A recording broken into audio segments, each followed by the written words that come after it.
성경 말씀을 읽어드리겠습니다.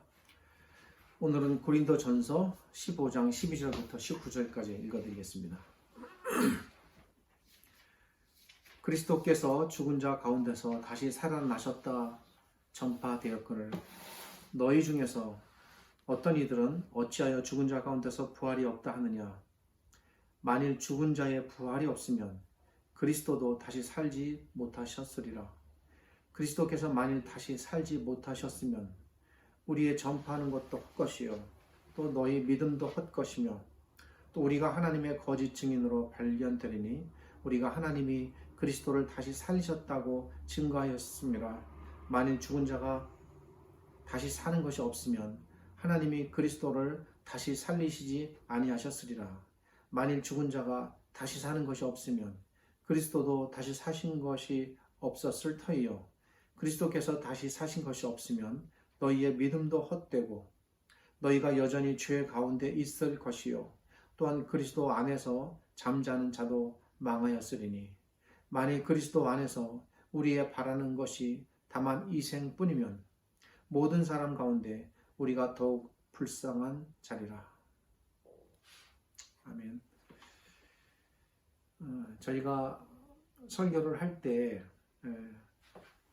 늘 마음이 염두에 두고 설교하려고 하는 부분이 있습니다. 그것은 뭐냐면 신자들이 하나님의 말씀에 입각해서 어떻게 하나님의 말씀 잘 실천하고 실천적으로 살아가며 열매를 맺으며 성숙된 모습으로 살아갈 수 있을까, 그런 부분들을 염려하여 구체적으로 어떻게 살아야 되는지에 대해 연관된 그런 본문들을 다루고 설교를 합니다. 그런데 한편으로 또 그렇게 너무 실천에 대한 것만 늘 생각하고 염두하고 가르치다 보면은 성경의 기본적인 진리와 복음의 가르침이 자칫 위축될 수가 있습니다. 그래서 실천적인 면도 중요하지만 한편으로는 성경의 기본적인 진리들, 가르침들 이런 것들을 든든히 해서 우리의 신앙의 근간과 기본이 흔들리지 않도록 지도하고 가르쳐야 되는 면도 소홀히 할 수가 없습니다. 그래서 어찌 보면 이 실천적인 면과 성경의 기본적인 복음의 진리, 이 두 개가 수레바퀴의 양쪽 바퀴처럼 한쪽이 무너지면 굴러갈 수 없듯이 양쪽이 다 견고하게 잘 서 있어야 균형 있는 신앙으로 아마 나아갈 수 있을 것입니다. 이런 점들을 염두해서 이제 양쪽을 이렇게 적절하게 균형 있게 전하려고 늘 생각을 하고 있습니다. 지난 몇 주간의 설교들은 조금 말씀드린 대로 이제 사랑이라는 것을 주제로 해서 제가 전했는데 이런 신자들의 실천적인 삶의 모습에 초점이 맞추어진 것이다 볼 수 있습니다. 그렇게 몇 주의 말씀을 전했고 오늘은 이제 반대 이제 조금 말씀드린 대로 다른 한쪽 면, 즉 복음의 기본적인 진리, 성경의 가르침 이런 것들과 연관된 중요한 한 부분을 이제 또 가르쳐서 신앙의 균형을 이룰 수 있도록 그렇게 해드릴 마음입니다. 오늘은 부활주일은 아니지만 부활에 대하여 생각해 보려고 합니다. 꼭 부활주일에만 절기를 지키듯 부활에 대해 생각해 보는 것이 아니라 이렇게 가끔 틈틈이 부활에 대해 자주 살펴봄으로써 우리의 신앙, 우리가 믿는 복음을 점검하고 다시 세워갈 수 있기를 바랍니다. 개인적으로 생각할 때 부활주일이 있는 것은 아무리 부족해도 최소 1년에 이 기간만큼 한 번이라도 부활에 대하여 집중적으로 생각하라는 뜻으로 있는 것이지, 그렇게 부활주일에 하나님 말씀을 전했다고 해서 부활에 대하여 생각해보는 일을 게을리하는 것은 맞지 않는다고 생각합니다. 많은 사람들은 예수님을 믿으면 그렇다고 해서 우리 모두가 다 그렇다는 것은 아닙니다. 일반적인 경향을 말씀드리는 것이니까 오해 없으시길 바랍니다. 예수님을 믿으면 병이 낫고 복을 받는다고 전했습니다. 그래서 많은 사람들이 교회에 발을 들여놓습니다. 물론 그런 동기도 중요합니다. 필요하고 때로는 그런 일들을 통해서 하나님께서 각 사람을 하나님의 자녀로 부르시는 일들도 있습니다. 그런데 불행히도 교회는 거기서 더 나아가지를 못했습니다. 잘 가르치지 못했습니다. 외형적으로 교인들이 많아지고 교회 숫자가 정말 전국에 없을 정도로 빽빽이 들어서고 많아졌지만 정작 주님을 의지하는 참 신자는 그렇게 교회의 숫자가 늘어나고 신자 수가 늘어나는 만큼 늘어나지 못한 것 같습니다. 70년대, 80년대를 거치면서 우리나라의 엄청난 경제 성장과 더불어 교회도 양적으로 크게 성장하는 시기를 맞이했었습니다. 그렇지만 그렇게 교회를 많이 세우고 또 신자들의 수를 늘려가는 데 너무 집중한 나머지 신자들을 제대로 참되게 복음으로 튼튼하게 가르치는 일에는 조금 부족했던 것 같습니다. 그래서 그 옛날에 저희들이 잘못했던 그런 과오가 오늘날 이 교회의 초라한 모습으로 결과가 나타나는 것은 아닐까 생각이 됩니다. 기초가 든든하지 못한 집이 거친 세월을 견디지 못하듯 기초부터 복음으로 든든히 서지 못한 우리 지난 시대의 교회들이 오늘날 그 결과를 맞고 있습니다.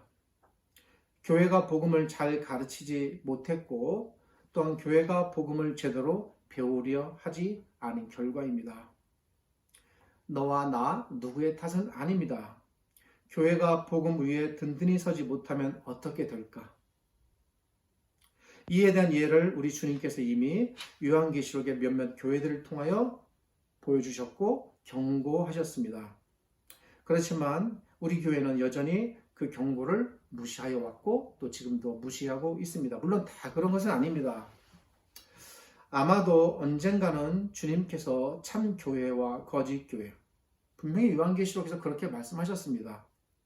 복음의 기초 위에 바로 서 있는 교회와 복음을 무시한, 그래서 거짓 복음을 받아들이거나 영향받은 교회들 구별하실 것입니다. 그리고 교회는 자신들의 행위를 따라 처분받을 것입니다. 교회는 언제나 하나님께 속해 있고 하나님 나라에 속해 있다? 이것은 오해이고 착각입니다. 언젠가는 주님께서 교회를 심판하실 것입니다. 어쩌면 지금 이 시대의 상황이 그런 심판의 과정이 아닌가 생각될 때도 있습니다. 아마도 주님께서 세상을 심판하신다면 제일 먼저 교회부터 심판하지 않으실까 생각됩니다. 이런 모습이 그 옛날 사도 바울 시대에도 있었습니다. 이러한 위험에 노출된 교회가 있었는데 그런 교회들 중 하나가 바로 고린도 교회였습니다. 바울은 초대 교회에게 복음의 핵심을 가르쳤습니다. 예수님께서 죽은 자 가운데서 살아나셨다고 가르쳤습니다. 바울이 이렇게 반듯하게 복음을 전하였음에도 불구하고 그 가운데 이상한 사람들이 생겨났습니다. 12절을 보면 너희 중에서 어떤 이들은 어찌하여 죽은 자 가운데서 부활이 없다 하느냐 라고 말합니다. 이들은 의도적으로 공공연하게 그리스도께서 부활하신 것을 믿지 못하겠다고 떠드는 사람들입니다. 우리 한국 안에도 분명히 교회라는 이름으로 서 있지만 부활을 인정하지 않고 그리스도의 이 부활을 교리적으로 받아들이지 않으며 믿지 않는 그런 교회들도 많이 있습니다. 이에 바울 사도께서 그리스도께서 살아나셨다는 사실을 매우 논리적으로 설명하기 시작합니다. 우리가 읽었겠지만 사실은 굉장한 정연한 논리를 갖고 있습니다. 13절에서 바울은 만일 죽은 자의 부활이 없으면 그리스도도 다시 살지 못하셨으리라 라고 말합니다. 여기서 바울은 만일 그리스도가 살아나지 않으셨다면 자신이 전하는 메시지는 모두 빈 것이고 또 이를 믿는 사람들의 믿음도 전부 빈 믿음이다 라고 말합니다. 바울이 여기서 예수님을 특별히 그리스도라고 말하는데 이 그리스도라는 말이 갖고 있는 의미들 중에 중요한 내포된 의미 중에 하나가 뭐냐면 부활하셨다는 말입니다. 만일 예수님께서 부활하지 않으셨다면 사실 그리스도라는 말을 사용할 수 없습니다. 바울은 고린도 전서에서 유독 그리스도라는 말을 많이 사용하는데 기름 부음 받은 왕이다라는 의미를 갖고 있는 이 그리스도라는 말 안에 예수님께서 부활하셨다는 사실이 강조되어 있습니다. 이어서 바울은 15절에서 만일 그리스도께서 다시 살지 않으셨다면 자신이 전하는 복음 전부 거짓말이다 라고 말합니다. 왜냐하면 이렇게 되면 하나님께서 예수님을 살리시지 않으셨는데 그 당시 유대인들, 바리새인들, 율법사들, 종교인들 전부 다 그리스도의 부활을 믿지 않았고 제자들이 예수님의 부활을 거짓으로 꾸며내기 위하여 시체를 도적질했고 그리고 감춘 다음에 예수님이 부활했다고 거짓 소문을 유포한다고 그 당시 유대인들은 다 그렇게 믿고 주장했습니다. 그러니까 우리는 당연히 복음의 진리로 받아들이겠지만 그 당시에 예수님의 이 부활 여부는 사실 이 기독교 전체를 뒤흔드는 굉장히 중요한 화두였습니다. 그래서 바울은 기회가 되고 틈이 나는 대로 이 그리스도의 부활에 대하여 끊임없이 논증하고 증거하고 전하는 것입니다. 그러기에 예수님께서 부활하지 않았다고 가정해 볼 때 자기가 말하는 모든 것들이 전부 다 거짓말이 되는 것입니다. 17절부터 19절에서 바울은 그리스도께서 부활하지 않으셨다면 과연 어떤 결과를 맞이하게 될까? 17절에서 바울은 그리스도께서 다시 사신 것이 없으면 너희의 믿음도 헛되고 너희가 여전히 또 죄 가운데 있을 것이다 라고 말합니다. 특별히 죄 가운데 있을 것이다 라는 말의 의미가 이 말이 갖고 있는 내포된 의미는 뭐냐면 부활하지 않으면 예수님께서는 십자가에 달려 죽으셔서 우리의 죄를 담당하게 죽으셨는데 그것조차도 그렇게 죽으셨어도 죄를 사하지 못하였다는 말입니다. 여기서 17절에 헛되다라는 말이 기록되어 있고 14절에도 헛되다라는 말이 이제 기록되어 있는데요. 14절에 헛되다라는 말은 아무것도 주어지지 않아서 헛되게 되었다라는 말이고 17절에 헛되다라는 말은 실제로 주어졌으나 쓸모없게 되었다라는 말에서 헛되다예요.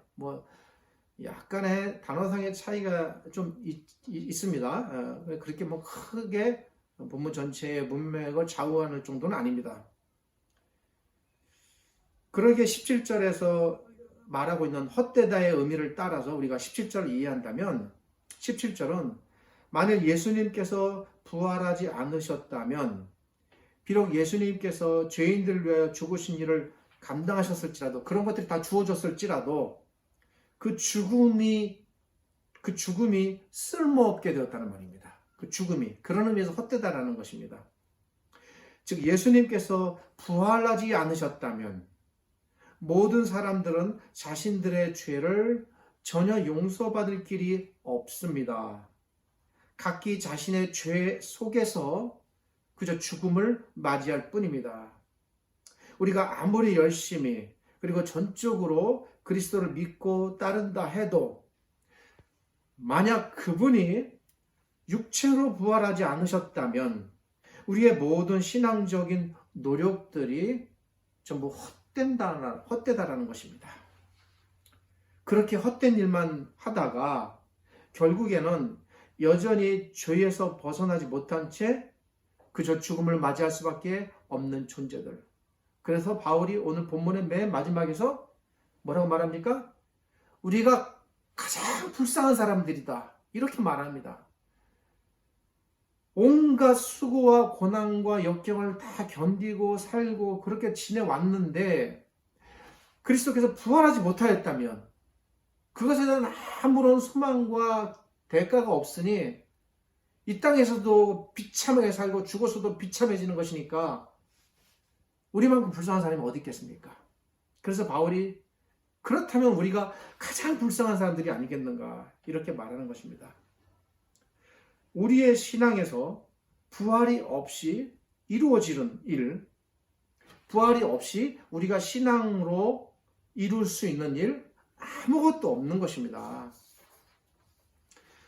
이런 사실을 바탕으로 바울 사도께서 만일 그리스도께서 부활하지 않으셨다면 그리스도를 믿고 그리스도께 소망을 둔 모든 사람들이 결국은 다 망했다, 이렇게 말합니다. 당시 초대교회는 우리가 알듯이 이루 말할 수 없는 고난과 핍박과 순교를 당하였습니다. 로마의 무자비한 폭력적 억압 시대 속에서 몇몇 황제들의 광기 어린 폭력 속에 그들이 무서운 고난을 당하며 견디기 힘들었습니다. 그럼에도 불구하고 그들이 그런 모든 고난과 심지어 죽음까지도 감내해내며 자신들의 신앙을 지킬 수 있었던 그 근간이 어디에 있는가? 바로 부활이라는 것입니다. 그런데 만일 그리스도께서 부활하지 않으셨다면 이런 모든 소망이 일순간에 끊겨지는 것입니다. 절망입니다. 부활이 없는 인내, 부활이 없는 핍박, 부활 없는 순교가 모두 허망한 일이 되는 것입니다. 그러기에 바울의 입장에선 부활이 모든 신앙의 근간이고 근본이었습니다. 구원의 소망, 하나님 나라에 대한 소망, 지금의 고난과 괴로움을 참고 견디는 소망, 이런 모든 총체적 소망들의 근거의 밑바닥에 자리하고 있는 것이 무엇입니까? 부활입니다. 그러니까 우리도 살아가면서 진짜 시간만 나면 할 수만 있다면 자주 부활에 대하여 생각하고 소망하고 성경을 읽으며 그것을 위하여 기도하고 마음으로 바라는 그런 신앙적 마음의 노력들이 필요합니다. 이런 사실을 전제로 볼 때 바울 사도께서는 19절에서 만일 그리스도께서 부활하지 않으셨다면 살아있는 자들은 장차 어떻게 될 것인가 또 말하고 있습니다. 만일 그리스도께서 부활하지 않으셨다면 살아있는 모든 사람들의 소망도 전부 끊어질 것이다 라고 말합니다. 이렇게 말한 바울은 20절에서 이렇게 말합니다. 그러니 이제 그리스도께서 죽은 자 가운데서 다시 살아 잠자는 자들의 첫 열매가 되셨도다. 소망을 주기 위하여 그분이 부활하셨다는 것입니다.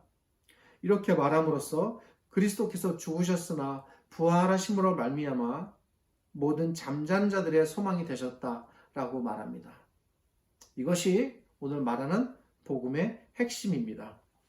그러기에 그리스도께서 살아나셨다는 사실은 우리에게 단순히 위로가 되는 위로의 말씀 정도는 아닙니다. 이 사실은 우리의 믿음이 과연 참이냐 거짓이냐를 판가름하는 기준이 될 것입니다. 또한 앞으로 우리가 영원히 죽음에서 벗어나 참 생명에 이르게 될 것에 대한 보증이 되는 말씀입니다. 즉 그리스도의 부활은 곧 우리의 생명이고 영원한 소망이 될 것입니다. 우리는 오늘 본문을 통해 바로 이 사실을 잘 배워야 합니다. 우리가 이 사실을 바로 아는 것이 곧 복음을 바로 깨닫는 것입니다. 바울이 어찌 고린도 교회에게만 주는 말씀이겠습니까? 이 말씀을 성경에 기록하게 하여 고린도 교회뿐 아니라 이 글을 읽는 모든 이 땅의 신자들, 교회들이 이 사실을 깨달으도록 하나님께서 하나님의 말씀으로 우리에게 주신 것입니다. 우리 복음의 시작은 예수 그리스도의 십자가 사건으로부터 시작됩니다만 그 복음의 완성은 예수 그리스도의 부활로 완성됩니다.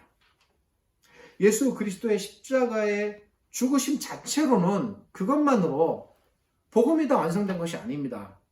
죽으셨다고 해서 우리의 모든 죄사함과 구원이 다 이루어졌다? 그렇게 말할 수 없습니다.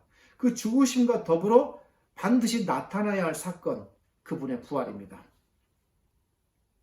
그리스도의 죽으심과 부활, 이 두 가지 사건이 결합되어 복음이 완성됩니다. 내가 예수 그리스도의 십자가의 죽으심을 분명히 믿고 그 의미를 깨닫는다면, 그리고 내가 예수 그리스도의 부활을 진정으로 또한 받아들이고 그렇게 한다면 우리는 비로소 복음 안에 든든히 서 있게 됩니다. 이것이 제가 오늘 전하고자 하는 복음이고 또한 성경의 아주 중요한 기본적인 진리입니다. 이런 신자는, 이런 교회는 결코 무너지지 않습니다. 바울 사도의 고백처럼 예수 그리스도의 십자가의 죽으심으로 나도 그분과 함께 죽었으며, 그렇게 죽은 나는 예수 그리스도의 부활과 함께 다시 부활할 것입니다. 지금은 다만 우리가 아직 몸의 부활을 입지 못한 상태이지만 언젠가 우리도 그리스도의 그 영광스러운 부활을 따라 몸의 부활을 입을 것입니다. 분명히 소망하십니까? 이거 믿습니까? 초대교회 신자들이 그런 소망과 그날을 바라봄으로 현재 우리가 비교할 수도 없는 그 엄청난 고난과 인난을 감당해냈듯, 또 우리나라의 그 믿음의 선조들이, 또 히브리서에 기록되는 그 믿음의 선조들이 다 그렇게 견디어 나갔듯 우리도 견디어 나가야 합니다. 이 땅은 우리에게 늘 힘들고 고단하며 아픔과 슬픔이 끝이 없습니다. 결코 물질로도 가족의 사랑으로도 그 무엇으로도 해결될 수 없으며 채워줄 수 없습니다. 그러나 우리는 장차 이런 모든 수고와 고난과 아픔과 슬픔이 없는 영광의 나라에 들어갈 것입니다. 그리고 언젠가 완전한 부활의 완성, 뭡니까? 이 몸의 부활을 입고 그 나라에서 부활한 몸으로 영원히 부활하신 우리 주님 곁에서 그 왕과 더불어 영원히 살 것입니다.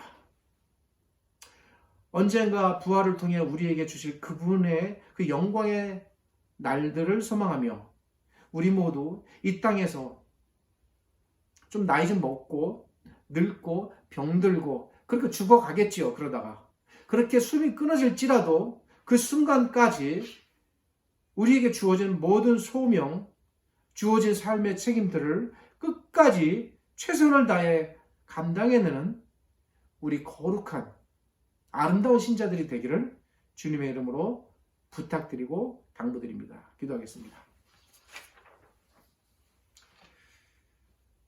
우리 하나님 감사합니다. 오늘 이 말씀으로 우리가 크나큰 위로와 소망을 얻습니다. 우리를 위하여 준비해 두신 우리 하나님의 그 영광의 나라를 소망하며 우리가 장차 입을 우리 몸의 부활과 그 나라에서의 영원한 삶을 기대하고 그 소망에서 우리가 항시라도 떠나가거나 약화되지 않게 하여 주옵소서. 사도 바울께서 그렇게 외치고 가르쳤듯, 그리고 우리 모든 믿음의 선조들이 친히 본을 보이며 그 길들을 갔듯이 우리도 또한 크고 작은 고난들이 우리에게 있을지라도 그리스도의 부활과 우리들의 부활을 바라보며 우리가 감당하고 가야 할 모든 신앙의 길들, 소명과 책임들 잘 감당하는 저희들 되게 하여 주시옵소서. 지금은 우리 주님 예수 그리스도의 은혜와 저희를 지극히 사랑하시는 아버지 하나님의 크신 사랑과 오늘도 이 말씀으로 우리를 위로하시는 성령 하나님의 함께 하심이 이 부활의 소망을 믿고 받아들이며 이 땅의 모든 고난을 즐겁게 견디며 살아가는 모든 신자들, 하나님의 백성들, 자녀들의 영원토록 함께 하시기를 우리 주님 예수 그리스도의 이름으로 축복하며 기도합니다. 아멘.